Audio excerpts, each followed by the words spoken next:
Welcome to Thriver TV, the place to break free from narcissistic abuse with quantum tools and understandings. I know that you know what it feels like to be stuck in the continual obsession of somebody hurting you. It feels like they're under your skin, they're crawling around inside you, and your brain is frantically trying to find some solution to the psychic infiltration, the terrible sickness that has infected you. I remember feeling like this. I see people still stuck in this every day. In today's Thriver TV, I'm going to share with you an important real-life story that just happened. This story is not just this lady's, it's yours and mine and everyone else's who's been narcissistically abused. We truly are all in this together.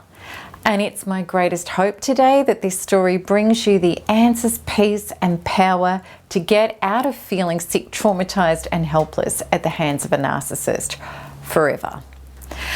All right, so before we get started, I want to thank you from the bottom of my heart for subscribing to my channel and helping support the Thriver mission and way to heal. If you haven't as yet subscribed, please do. And if you like this video, please give it a thumbs up. I talked to a beautiful lady who has been hurt a few days ago. She's a friend of mine. She is lovely, kind, giving, and caring. She's in her 60s and she adores her children and her grandchildren. This is a lady who loves unconditionally, who would give the very clothes off her back for other people. Yet she is plagued, infected, and suffering every day with the trauma of the narcissist in her previous and her present life. Since childhood, she's lived through a father and other family members abusing her narcissistically. She was the child who looked after her siblings, who helped raise them, protect them, and care for them within a family that was toxic and abusive. Devastatingly, the present narcissist in her life is her brother, one of the siblings that she gave her devoted care and attention and support to. She literally raised him. Her brother has it all seemingly, the perfect, abundant, successful life, but he completely disregards my friend, this beautiful lady who is renting, she's on welfare, and she has numerous health afflictions. Despite this, the brother attacks my friend constantly, bad-mouthing her to other family members and even her own children and nephews and nieces, who my friend loves and cherishes. Every day, the obsession of wanting her brother to repent and stop smearing her plagues her. She wants her brother to wake up and recognize what she did for him and apologize, love her, support her, and stop desecrating her. My friend can't stop herself checking in with family members about what has been said and what is going on with this brother's functions and events. So many of us know this story, giving everything we had, and then some to care for and love a person, only to see them run off into the sunset with the goodies, while we are left behind broken and shattered on the ground in pieces. My friend is strong and such a survivor, yet the feelings of being sick, traumatized, and helpless remain. She admitted today that a couple of years ago the trauma had got so bad that she wanted to give up, and that presently she's feeling like she's battling every day to get up and get on with it because her health conditions have become so acute.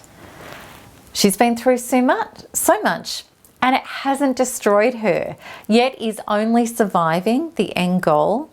I don't believe it is at all, because I know there's another way.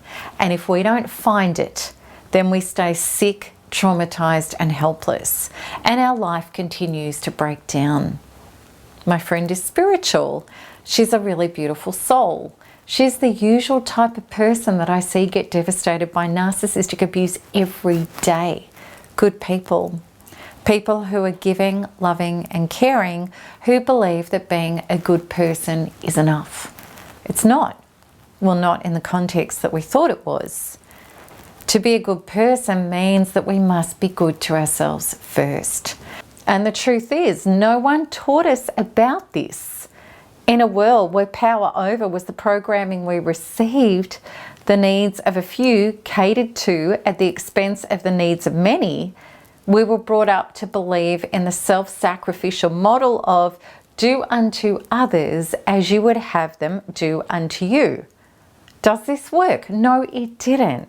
It actually defies all quantum law, because if we believe this model works, then we will give and give and give until it hurts. And then when we don't receive the love, approval and validation from these people, we feel incredibly hurt. And if these people turn on us and start smashing us, as narcissists do, then we become traumatized, which is exactly what this lady very understandably is. In quantum law, so within, so without, the absolute truth is the outer universe responds to us in the exact way that we create our inner universe. It also means that the choices we make in our outer universe will correspond directly with the beliefs in our inner universe. In short, the only way to honour the field, which is everyone and everything, in honourable ways, is to align with and be true to our own emotional resonance and inner knowing for self. Giving and staying attached to people who are not healthily responding hurts. And if we continue this, we get more hurt. People do not treat us as we treat them. They treat us as we treat ourselves. We in effect train people how to treat us with our own self-love, respect and healthy boundaries.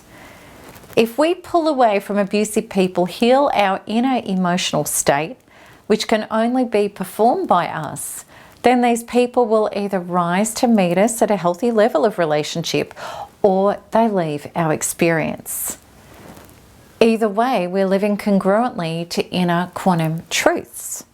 For my previous self and this lady, if we have the beliefs, I haven't got rights, I can't speak up or I'll be criticised, abandoned, rejected or punished, which is crap, that's the acronym, then we disconnect from the needs of our inner being and we start tuning into and catering to everybody else, trying to get them to love and respect us.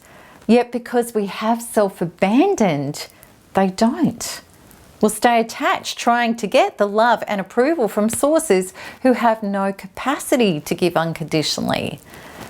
The astounding thing is, even if people do show up in our life supporting and granting us love and approval, we may feel guilty and obligated and revert back to the old program of giving to stay safe whilst trying to get love, rather than being able to accept love and support healthily. Our inner love code may not be aligned with healthy relationships. This becomes especially apparent in intimate love relationships usually, even though we get deeply distraught in unhealthy ones. I will say this, the most beautiful, empathetic souls are the ones who suffer the most. They are the people most likely to be abused, who feel the most devastated by abuse, and who struggle greatly to see the truth. When you're in this victimized state of knowing what a good person you are and being dismayed by the behavior of others, this is the dialogue that of course happens. I want you to suffer for not loving me and understanding what you've done to me. And then there's a horrible guilt of knowing that you're a good person, but you can even think like this. And I can't stop thinking about all the terrible things that you've done to me and the horrible things that you say to people about me. Because I can't stand people not thinking I'm the loving, good, kind person that I am. And wow, personally, that was one of the hardest things I had to heal from narcissistic abuse. But the freedom was so vital in doing it. When we haven't yet understood the truth, come inside, and we're not self-partnered and healed with our inner beliefs, we're still stuck in this terrible victimhood. And there's no relief. And that is a total formula for staying sick, traumatized, and helpless. Beautiful people who carry deep inner persecution programs have this in common. They're kind and genuine with high integrity. They're very concerned about what other people think about them, often apologizing or over-explaining for things that they don't need to. They're very attached to needing people to know that they have a good character. These people often do the over-checking in, the making sure, the being scared to assert their rights and needing permission to be themselves. It could be termed as over-consideration. In stark contrast, narcissists act over-entitled without consideration. So these over-considerate people are the ones that I often see really stuck in being traumatized, sick, and helpless at the hands of narcissists.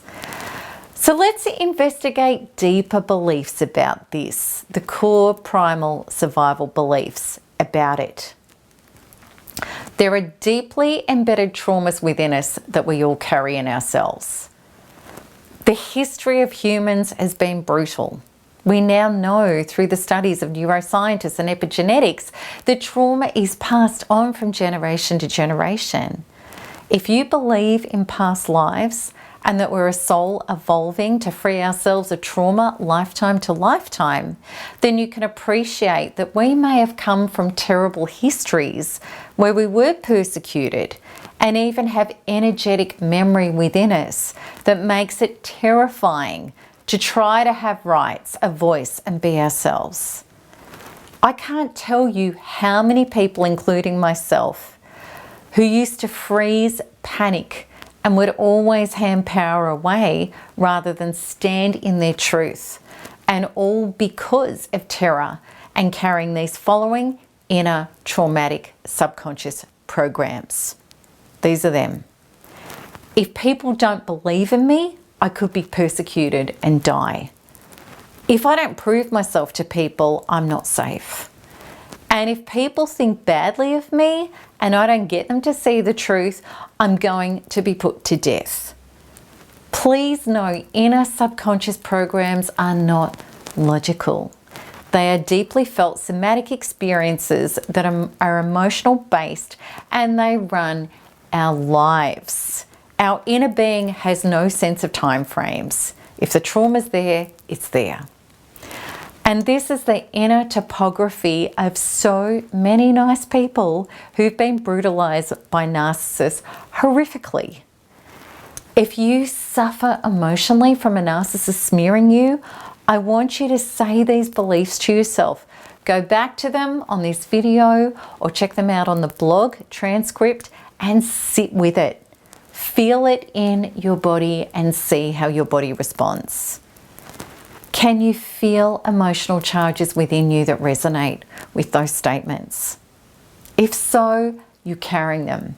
And that's important to understand because your almighty subconscious, which generates 40 billion bits per second of processed information in your life, as opposed to your logical mind that only operates 40 bits per second, is running your life on autopilot.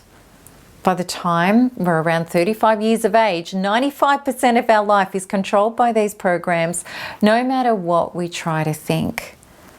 It's only by going inside and addressing them that they stop doing what subconscious programs do, which is play out in real life to the letter.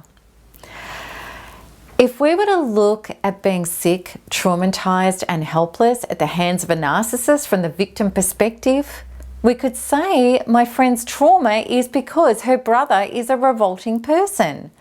And that's certainly been her human story. When I asked my friend what would help her feel better and well, she said to me, everyone understanding what a good person I am and my brother not being able to lie about me anymore. And then she said, him coming to me apologizing and telling me that he loves me. I looked this lovely lady straight in the eyes and I said to her, the way things are, that's not going to ever happen and it's not even meant to happen. She looked at me in horror. I said, the real question I have for you is, what is it within you that needs these things to happen for you to be healthy and whole and at peace? She looked at me in astonishment.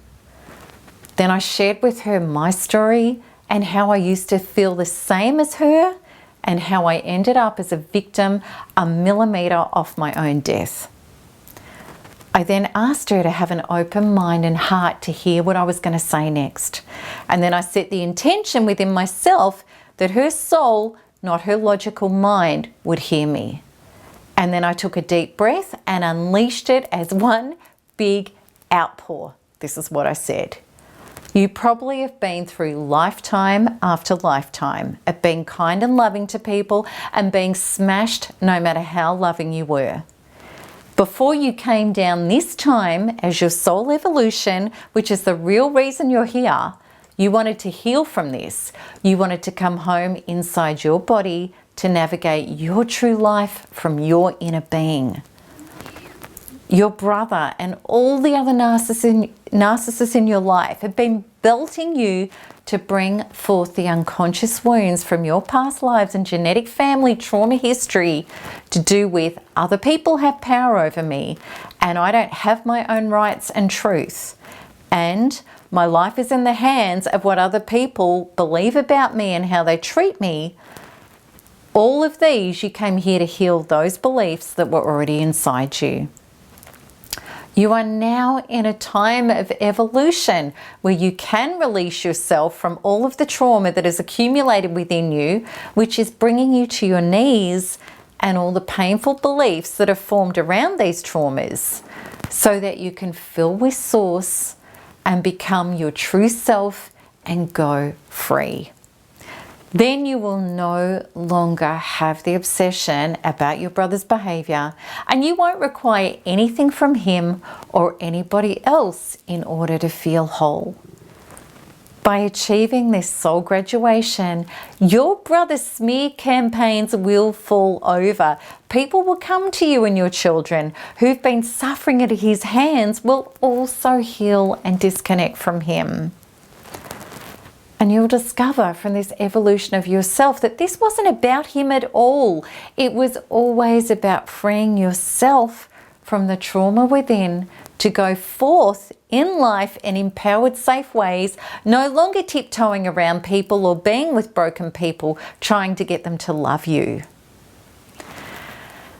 Her eyes were as big as saucers, and she was in tears as she said, "I know what you are saying is true."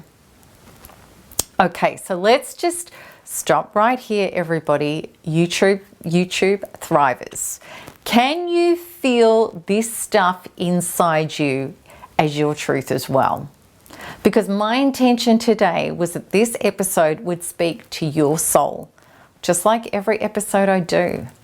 So if your soul resonates, I want you to write below, I know this is what has been happening for me and not to me as well. Okay, so I thought to myself, my goodness, I've just smashed this lady with so much information. And she asked me, what do I do now? I said, heal. And I gave her my link to my 16-day free course. This is a text I received just a few hours ago. Hi Melanie, thank you for all your information. So much to read and take in. All so real and true, loving it. And then I received another grateful text just before. So I am so thrilled that she is on her way to healing and freeing and saving her health, life and soul, and to not have to keep coming back lifetime after lifetime suffering these people so that she can heal. The buck can stop for her here. Enough is enough.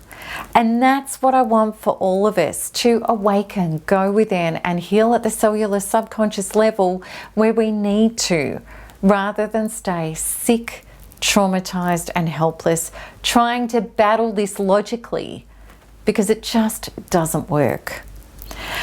So if you've had enough of the pain, if it's enough is enough for you as well, then my pledge to you is that I will do everything in my power as my life's mission to help you break free into the life and the love that you deserve.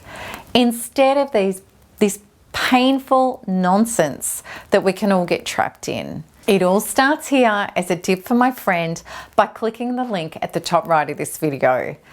And if you want to see more of my videos, please subscribe so you'll be notified as soon as each new one is released. And if you like this, click like.